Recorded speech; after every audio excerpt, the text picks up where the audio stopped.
ایک مرتبہ ایک صحابیہ کی زوجہ نے آپ علیہ الصلوۃ والسلام کے پیچھے جواب بھجوایا کہ اللہ کے رسول آپ جلدی آئیے، میرے ہسبینڈ کی حالت نزع ہے اور ان کی جان نہیں نکل رہی۔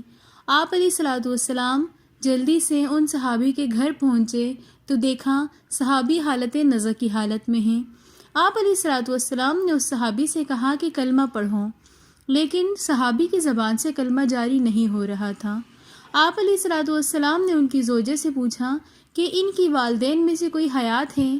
تو زوجہ نے جواب دیا کہ جی والدہ حیات ہیں۔ آپ علیہ الصلوۃ والسلام نے فرمایا کہ ان کی والدہ کو بلایا جائے۔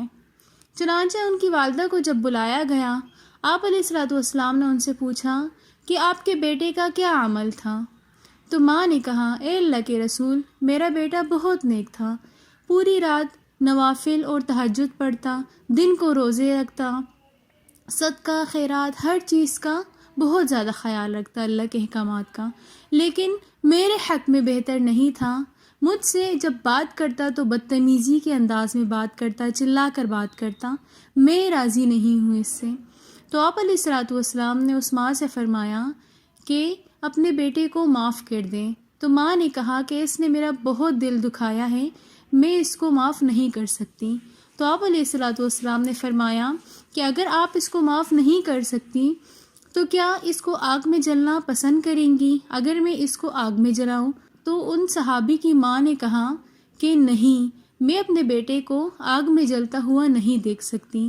تو آپ علیہ الصلوۃ والسلام نے فرمایا کہ اگر آپ اس کو آگ میں جلتا ہوا نہیں دیکھ سکتی تو آپ اس کو معاف کر دیں، کیونکہ ان کے انتقال کے بعد یہ اللہ کی دوزخ میں جلیں گے۔ اس کا صحابی ہونا بھی ان کو اللہ کی دوزخ سے نہیں بچا سکتا اگر آپ ناراض ہیں ان سے۔ ماں نے یہ سن کر ان صحابی کو معاف کر دیا۔ چنانچہ آپ علیہ الصلوۃ والسلام نے اس کے بعد صحابی کو کلمہ پڑھایا اور ان کی زبان سے کلمہ جاری ہو گیا۔ انہوں نے جیسے ہی کلمہ پڑھا تو صحابی کا انتقال ہو گیا۔ آپ علیہ الصلوۃ والسلام نے ان کا نماز جنازہ پڑھایا، ان کو مدفون کروایا اور پھر ان کی قبر پر کھڑے ہو کر آپ علیہ الصلوۃ والسلام نے تقریر کی، فرمایا کہ خدا کی قسم اپنے والدین کے ساتھ بدتمیزی نہ کرو۔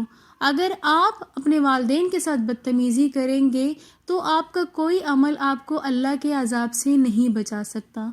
قرآن کریم میں اللہ پاک کا ارشاد ہے کہ وَلَا تَقُولُوا أُفٍّ لَكُمَا، کہ اپنے والدین کو اف تک نہ کہو۔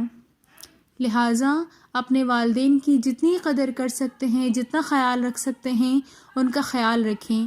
آپ کو دنیا میں اپنی کامیابی کے لیے کسی پیر کے پاس جانے کی ضرورت نہیں ہے۔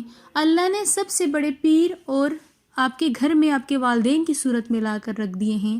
آپ ان کی خدمت لیں، ان کی دعائیں کریں، یقین کریں کوئی بھی کام آپ کا ایسا نہیں ہے جو نہیں ہو سکتا۔ دنیا کا ہر وہ رکا ہوا کام اللہ پاک والدین کی دعاؤں کی برکت سے کروا دیتے ہیں۔